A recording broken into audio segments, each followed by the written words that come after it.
O mga kabunyog, mga kababayan, mayroon na namang mainit na balita ngayon, breaking news. Ha? Ang pro Duterte na si Caldero Cayetano, alam naman natin bakit tinawag na Caldero yan eh. Ha? Ay di ba nung ano ba 'yon? Asian Games ba 'yon? Asian Games ba 'yon? Panahon ni Duterte may ginawa ditong major event, sports event. Parang Asian Games 'yun eh. Oh, Asian Games. Ngayon, ang head ng ano na 'yon, ng sports event na 'yon, itong si Cayetano, ha? At ang cauldron, yung yung ang design nga kaldero eh. Grabe, ilan ba 'yon? 60 million yata ang budget doon o 50 million. Basta ang laki ng budget noon. Kaya noon kinantyawan yan si Cayetano na kaldero. Kasi yung isang simpleng gano'n na nagkahalaga na ng 50 or 60 million ba 'yon? Tagal na kasi 'yon kaya hindi ko na masyadong matandaan. Anyway, so ngayon, itong si Caldero Cayetano nagpo-propose, may resolution na inisponsoran. Ang proposal niya sa mainit ngayon na issue kay Duterte, kung si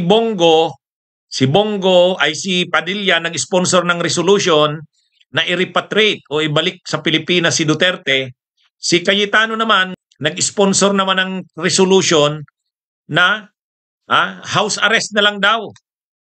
I-house arrest na lang daw si Duterte. Senator Alan Peter Cayetano files resolution seeking files resolution seeking house arrest for ex-President Rodrigo Duterte. O yan. Kaya yan mga kabunyog. Ano na lang daw, i-house arrest na lang daw si Duterte. Ngayon, saan i-house arrest? Ang idea ni Cayetano,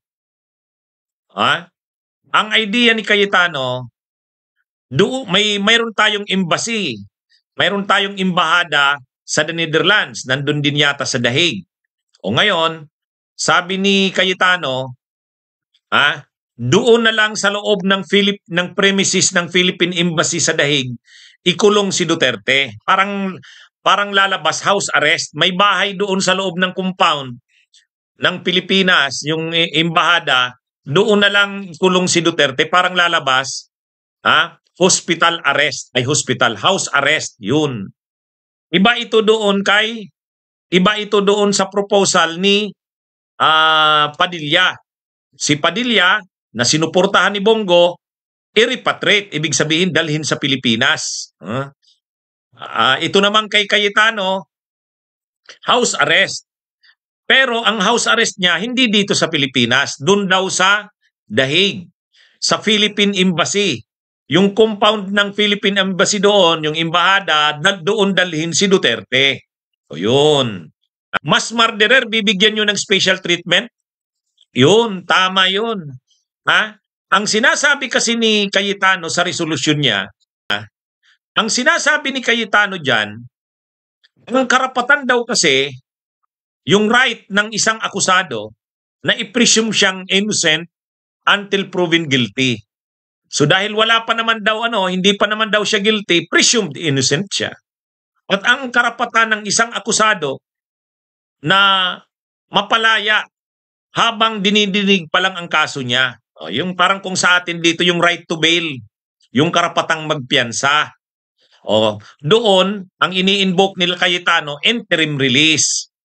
Pero tandaan natin na kahit dito sa Pilipinas, dito sa atin sa Pilipinas, iba yung bail as a matter of right, iba yung bail as a matter of discretion ng court. Ang matter of right doon sa mga krimen na mabababa, halimbawa, mga simpleng theft, of lasciviousness, physical injury, yun mga ganon. Pwede yun, kasi mga simpleng kaso lang yun, magagaan lang yun. Pwede kang magpiyansa doon. Pero pag mabigat ang krimen mong nagawa, na ang penalty sa iyo ay capital punishment, o kaya reclusion perpetua or ang parusa sa iyo ay life imprisonment, hindi ka na pwedeng mag-bail. Kaya dito sa Pilipinas, yung mga kasong murder, rape, hindi ka pwedeng mag-bail kasi ang mga kaso na yan mabigat yan. Maliban na lang kung ang evidence of guilt is not strong. Pero hindi automatic na dahil hindi ka pa naman napapatunayan, kaya yung ini-invoke ni Cayetano, sinabi niya kasi dyan, ang akusado daw presumed innocent until proven guilty. At dahil dyan, hindi pa naman siya guilty, pwede pa siyang makalaya. Pero kahit dito sa sistema ng hustisya sa Pilipinas, pag mabigat ang kaso mo, kahit hindi ka pa nasisintensyahan, hindi ka pa convicted, hindi ka makakalaya. Kasi mabigat ang kaso mo eh. Non-bailable. Ngayon, itong kaso ni Duterte sa ICC, hindi nga lang yan simpleng murder eh. Crimes against humanity yan. Ito ang nakakalimutan, o hindi naman nakakalimutan, pilit binabaliwala nila Cayetano. Kaso ni Duterte ay hindi naman simpleng kaso. Hindi nga murder eh. Sa atin nga dito, ang murder hindi ka na pwedeng makapiyansa eh. Lalo pa kung ang ebidensya laban sa iyo ay matibay. Ay ito pa kaya, ilan ang inaakusahan na napatay sa panahon ni Duterte? Ang tinanggap ng mga pulis, 6,000. Ang sabi ng mga human rights groups, 25,000 to 30,000. So imagine niyo yung mga namatay na yan. At hindi dinidinaya ni Duterte. Ang sabi ni Duterte, in-order ko yan. So ano ngayon? O di ba? Ganun kayabang si Duterte. In-order ko talaga yan namang laban. Yung mga kriminal na yan. Bakit? Kasi mas mabuti nang mamatay sila kaysa sa ikulong. Di ba? Yan yung kaso ni Duterte. Hindi simpleng kaso yan. Crimes against humanity yan. Ang mga kaso na nandun sa ICC ay mabibigat na krimen. Krimen laban sa sangkatauhan. Genocide, war crimes. Tapos ngayon, i-invoke ni Cayetano yung presumed innocent pa naman daw, hindi pa naman guilty. Bakit? Dito nga sa Pilipinas, kahit hindi ka pa naman guilty, ikukulong ka na. Bakit? Mabigat ang kaso mo eh. Pwede ka lang makapagpiyansa kung magaan ang kaso mo. Ano ba itong si Cayetano? Abogado ba talaga ito? Di ba? Mga kabunyog, mga kababayan? Kaya lang, ang gagawin nila dito, pipressurein nila dito ang gobyerno ni Marcos. So sana, wag pumayag ang gobyerno ni Marcos dito. Sana ang gobyernong Marcos ay wag papayag dito. Tama na yung stand ng gobyerno eh. Nandun na sa ICC si Duterte, bahala na doon ang ICC. Hindi na makikialam ang gobyerno ng Pilipinas sa proceedings ng ICC. Ganun lang. Kaya ang gusto kasi ni Cayetano dito sa resolution niya, yung Pilipinas, yung gobyerno ng Pilipinas ay mag-advocate.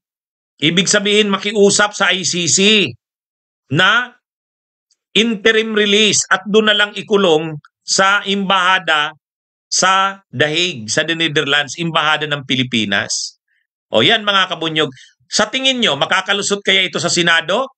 Pwede. Pwedeng makalusot yan sa Senado. Bakit? Kasi unang-una, ang mga senador ngayon, majority, yung grupo nila Chis Escudero sa yung Pro Duterte Black, ilan na kaagad yun? Yung Pro Duterte Black, 7. 7 yun. Marcoleta, Padilla, Bongo, Bato, Amy, Camille, tapos Mark. Di 7 na. Idadagdag natin si Cayetano. Siyempre, bitbit niya yung kapatid niyang si Pia. Siyempre si Jinggoy, dala na dyan. Saka si JB Hercito, 4 na. Si Joel Villanueva, kasama nila yan, 5 na. Si Chis Escudero, sasama yan dyan. Kaya posibleng makalusot yung resolution na yan. Kaya lang, kahit naman makalusot yung resolution na yan, yan naman, hindi naman yan obligadong sundin ng gobyerno ni PBBM. Pagdating sa mga ganyan, ang architect ng ating foreign policy, hindi naman Senado. Ang trabaho ng Senado, concurrent sa treaty. Kung may treaty, magko-concur ang Senate. Yan ang nakalagay sa ating konstitusyon. Pero pagdating sa kung ano ang magiging stand ng gobyerno dyan, policy ng gobyerno, hindi yan. Ano yan? Ang presidente ang chief architect ng ating foreign policy. Lalo pa ngayon na nagsabi na si Solicitor General Berberabe na i-review nila yung dating stand ng Solgen, posible nga na ang maging stand na ng Solicitor General ay magko-cooperate na sa ICC. Baka nga, sabi ni Yusek Claire Castro, pinag-iisipan na rin na mag-rejoin sa ICC. Ngayon, kung magre-rejoin tayo sa ICC, at kung babalik na ang Pilipinas sa pagiging member ng ICC, ay di lalong tayo, ang itataguyod natin yung ICC. Kaya itong mga ginagawa na ito nila Cayetano, imagine niyo ito napaka-ipokrito nito nila Cayetano. Dati, nung DFA Secretary pa yan si Cayetano, anong sabi niyan? Hindi namin kinikilala ang ICC. Wala namang power ang Senado na utusan ang presidente, hindi. Pagdating sa foreign policy, tulad ng ganyan, nasa executive yan, president yan. May role ang Senate sa concurrence ng treaty. Ay wala, hindi naman tutungkol sa treaty. So anyway, dito, ang malinaw lang dito mga kabunyog, itong resolution na ito ni Cayetano, parang compromise na resolution ito doon sa kay Padilla. Si Padilla kasi gusto niya ni Padilla sa kanibonggo, ibalik na sa Pilipinas. Ito naman kay Cayetano, ang pinopropose niya, okay, wag nang ibalik sa Pilipinas, kahit doon na lang sa Dahig, sa the Netherlands. Pagkatapos niyan, makikipag-usap sila sa Malacanang. Pipressurein nila dito yung Malacanang. Pipressurein nila yan. Kaya tayo din mga kabunyog, mga kababayan, dapat magboses din tayo. Wag. Bakit ba nila pinipilit na itrato ang krimen ni Duterte na parang ordinaryong krimen? Hindi naman ordinaryong krimen yan. Crimes against humanity yan. Imagine niyo ang crimes against humanity. Ang war crimes, ang genocide. Hindi naman simpleng kaso yan. Bakit ba itong sila Cayetano, bakit ba itong mga senador na ito, pag tinitingnan nila ang ginawa ni Duterte, parang ordinaryong krimen lang? Hindi. Mas malala pa yan sa ginawa ni Ampatuan. Sila Ampatuan nga, 52 ang pinatay. Ano na tayo, sabi natin, ano ba yan? Kahindik-hindik na krimen. Itong namatay ngayon, itong nawawalang mga sabongeros, 34 or sabi 100, na ano na tayo? Ano na tayo? Nagagalit na tayo kasi grabe. Imagine niyo 34 na sabongero at ang iba pa nga ang sabit 100. Ay, diyan pa nga lang sa 100 na sabongero, hindi na tayo makapaniwala na kayang gawin ng tao yan. Ang gagawa ng ganyan o mag-o-order ng ganyan ay halimaw, monster. How much more si Duterte? In-order niya ang pagpatay. Hindi niya yan kinakaila. Gina-justify niya lang na ang sabi niya, wala akong regret sa ginawa ko. Ginawa ko yon para sa aking bayan. O sige, ginawa mo para sa bayan? O sige, yan ang gamitin mong depensa. Pero ilan ang pinatay? 6,000 ayon sa mga pulis. Pinapalabas lang nila legitimate na police operations yun. Nanlaban daw. Pero hindi. Hindi nanlaban yun. Kung may nanlaban man dun, iilan lang. Yan ang totoo. Hindi ito simpleng kaso. Hindi ito simpleng kaso. Kung dito nga sa Pilipinas, pag nakapatay ka ng isang tao, murder, or pag murder, wala ka ng piyansa, how much more yan? Crimes against humanity. Kaya itong mga senador na ito, kala nila napakagaan lang ng ginawa ni Duterte na krimen. Alam nyo yan ang nakakalungkot sa atin mga kabunyog. Kahit yung mga DDS, para ba sa kanila? Yung mamatay ang 6,000 katao? Yan bang 6,000 na sinasabi ko ay factual? Yes. Yan ang inamin ng mga pulis. Ang sabi ng mga pulis at ng PDEA, hindi naman 25,000 ang napatay, 6,000 lang. Yung 6,000 na yan ay nanlaban. Imagine niyo yung 6,000? Di ba mga kabunyog? Ang tinatanggap ng mga pulis sa kanang PDEA, 6,000 Imagine niyo yung 6,000.